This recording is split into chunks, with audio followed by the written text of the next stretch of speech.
बिस्मिल्लाहिर्रहमानिर्रहीम अस्सलाम वालेकुम नाज़रीन, आप यूट्यूब और फेसबुक चैनल देख रहे हैं। मैं राना उज़ैर हूं।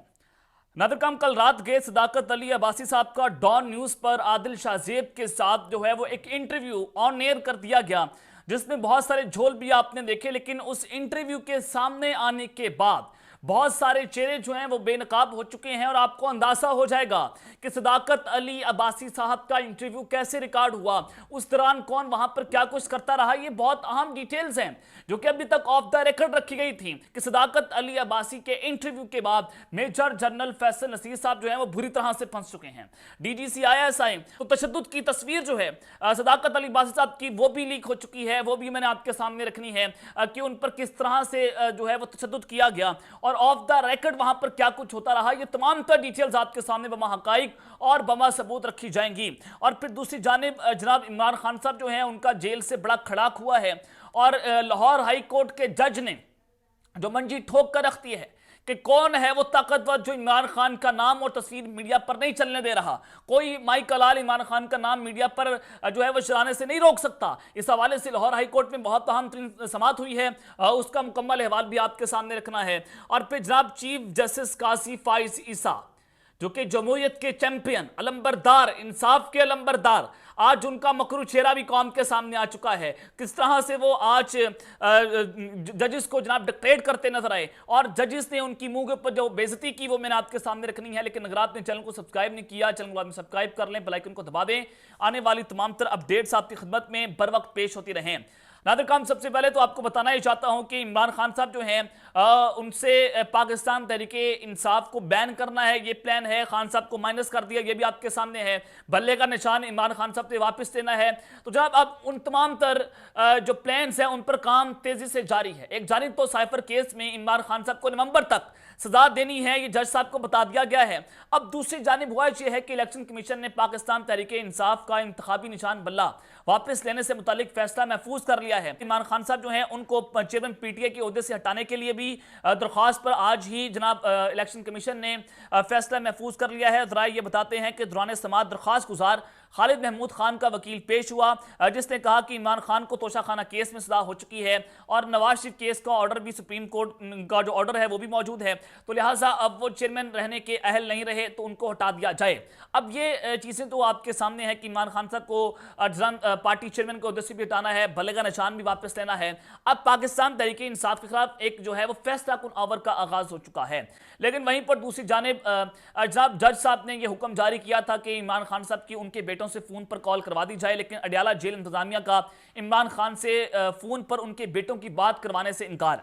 अदालत ने SP अडयाला जेल से कैदियों से फोन पर बात करवाने से मुतालिक जेल SOPs जो हैं वो तलब कर लिए और जेल SOPs के मुताबिक जो है वो इमरान खान साहब चूंकि वो एक सीक्रेट एक्ट के तहत उनको जेल के अंदर रखा गया है, उन पर वो केस है साइफर का, तो लिहाजा वो अपने बेटों से बात जो है वो नहीं कर सकते। तो जनाब ये सारी चीज़ें आपके सामने हैं कि इस वक्त इमरान खान साहब जो हैं वो बतौर मुलजिम अपने बेटों से बात नहीं कर पा रहे। अवाम इस वक्त इमरान खान के अलावा किसी के ऊपर यकीन करने को तैयार नहीं है। और अगर यूं कहूं कि पाकिस्तान की तारीख में पहली बार इस्टेब्लिशमेंट एक हमाम में नहाती हुई नंगी हो गई, वो बेनकाब हो गई, अवाम उनकी इज्जत नहीं करती। आज ये बावर्दी लोग अवाम के अंदर निकले, इनको अंदाजा हो जाएगा कि अवाम इनकी कितनी इज्जत करती थी। और जनाब ये अगर समझते हैं कि हम इनसे डरते हैं, हम डरते वरते नहीं हैं। आपने देख लिया कि पाकिस्तान की कौम जो है उसने खौफ के बुत तोड़ दिए हैं। अब इन्होंने जनाब ये नया वतीरा खोल लिया है कि आपने तशद्दुद करना है, आपने पहले अगवा करना है, तशद्दुद करना है, नंगा करके उनकी वीडियोस बनानी है। अगर वो फिर नहीं मानता तो जनाब उसको इतना तशद्दुद करके मारो कि वो बोलने के काबिल ना रहे, उसको एंकर इमरान खान रियाज बना दो। फराह हबीब साहब के हवाले से खबरें आ रही हैं कि जब उनको दौरान हिरासत जो है वो कत्ल कर दिया गया है मुबैना तौर पर, लेकिन अभी तक इसकी तस्दीक नहीं हो पा रही। लेकिन जनाब अगर ये समझते हैं कि अगर ऐसा करने से कि हमारे दिलों में कोई खौफ पैदा कर लेंगे या उस खौफ से हम चुप हो जाएंगे, ऐसा हरगिज़ नहीं हो सकता। ये जनाब वो चीज़ें अब चली गई हैं। आप सोशल मीडिया के दौर में रह रहे हैं और हर पाकिस्तानी को शऊर हासिल है कि वो अपने हक के लिए आवाज़ उठा सकता है, वो सच की आवाज़ उठा सकता है। और अगर इस हक और सच के लिए आपकी जान चली जाती है तो शेर की एक दिन की जिंदगी गीदड़ की 100 साल जिंदगी से बेहतर है। आप एक दिन की जिंदगी जी लें, लेकिन गीदड़ की 100 साल जिंदगी जो है उससे तो आप बेहतर जी सकते हैं। तो जनाब आपने अपने हक के लिए आवाज उठानी है, और अगर इस हक की आवाज की खातिर आप अपनी जान खो बैठे तो कोई मसला नहीं। लेकिन जनाब इस सब के अंदर आपको बताना ही चाहता हूं कि सबसे पहले कि इमरान खान साहब जो है उन्होंने जेल से जो बड़ा खड़ा किया, लाहौर हाईकोर्ट ने जो उनके नाम और उनके जो तस्वीर है उसको नशर करने के वाले से जो आज समाअत हुई है वो बहुत इंपॉर्टेंट है। लाहौर हाईकोर्ट में जनाब जस्टिस शम्स मिर्जा साहब जो हैं उन्होंने इस केस की समाअत की है। सरकारी वकील ने इस केस के अंदर ये अपने दलाइल दिए कि इमरान खान के नाम और तस्वीर चलाने पर कोई पाबंदी नहीं है।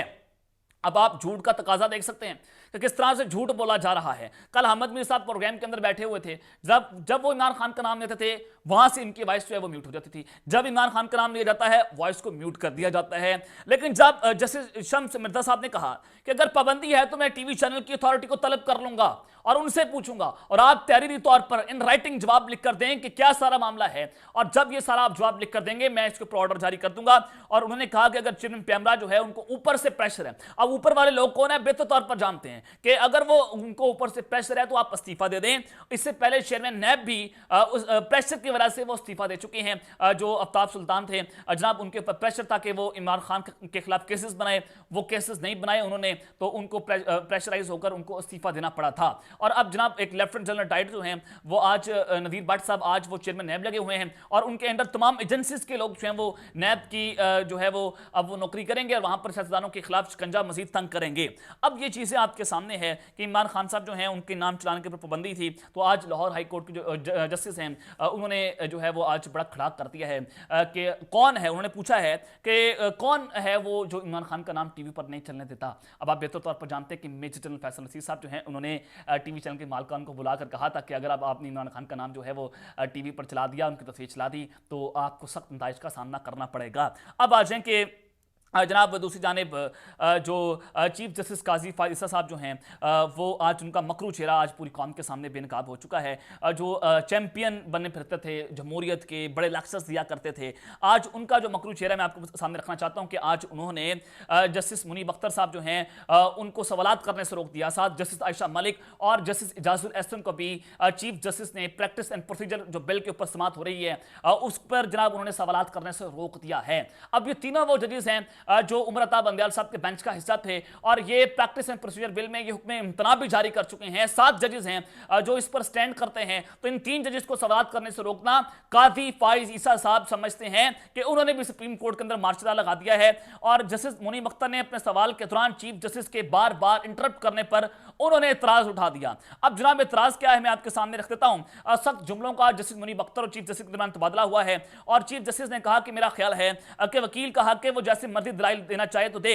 और जनाब जस्टिस मुनीब अख्तर ने कहा कि मैं बेंच में बैठा हूं, जज के तौर पर सवाल करना मेरा हक है। जस्टिस मुनीब अख्तर ने कहा कि आई एम सॉरी, मुझे बार बार टोका जा रहा है, यह काम दुरुस्त नहीं है। अब जनाब मैं आपको बताना चाहता हूं कि जस्टिस मुनीब अख्तर साहब ने अब तक जितने सवालात किए हैं, अब इनको रोका क्यों जा रहा था, या मैं इसका जवाब आपको दे देता हूं कि अब तक जितने सवालात किए गए हैं supreme court practice and procedure act की हमायत या मुखालफत में आने वाले वकला तसल्ली बख्श इसका जवाब नहीं दे सके। अब उनके सवालात कैसे थे वो जनाब उससे बड़ा वाज़ेह होता है कि जस्टिस मुनीब अख्तर के सवालात से उनकी आईनी और कानूनी मामलात में काबिल जाहिर होती है। कार्रवाई की लाइव नशरियात से पूरा मुल्क उनकी जहानत का मुतरिफ हो चुका है, तो लिहाजा अब चीफ जस्टिस जो इनको बार बार इंटरप्ट कर रहे हैं। जस्टिस मुनीब अख्तर साहब जो हैं वो इस वक्त सबसे काबिल जज के तौर पर नजर आ रहे हैं, और काजी फाइजा साहब जो हैं वो उनको देखना पसंद नहीं करते, तो लिहाजा उन्होंने उनको सवाल करने से रोक दिया है।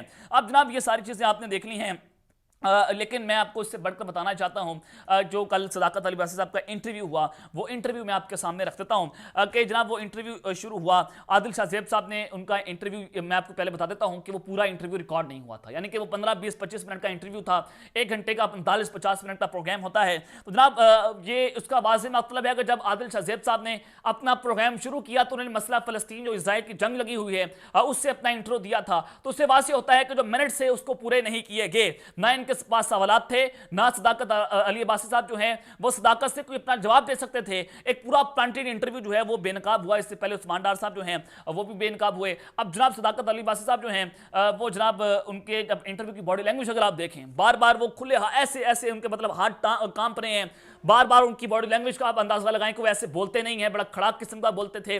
अब उनके हाथ जब ऐसे ऐसे कांप रहे हों तो उससे अंदाजा होता है कि वो अंडर प्रेशर उनका इंटरव्यू जो है वो रिकॉर्ड करवाया गया है।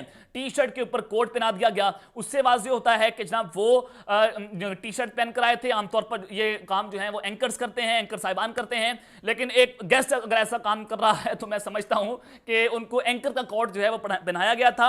और फिर उस सबके अंदर सदाकत अली बासी साहब जो हैं उनके चेहरे पर मेकअप जो है वो थोक के हिसाब से लगाया गया, इतना थोपा गया उनके ऊपर मेकअप। क्यों थोपा गया? क्योंकि उनके चेहरे के ऊपर तशद्दुद के निशानात जो हैं वो वाज़ेह हो रहे थे। आपको मैं तस्वीर जो है वो स्क्रीन पर चला देता हूं और इससे आपको अंदाजा हो जाना चाहिए, जो सर्कल्स आप देख रहे हैं कि इनके चेहरे पर तशद्दुद के निशानात हैं, इनको थप्पड़ मारे गए हैं, सदाकत अली बासी साहब के ऊपर तशद्दुद किया गया है।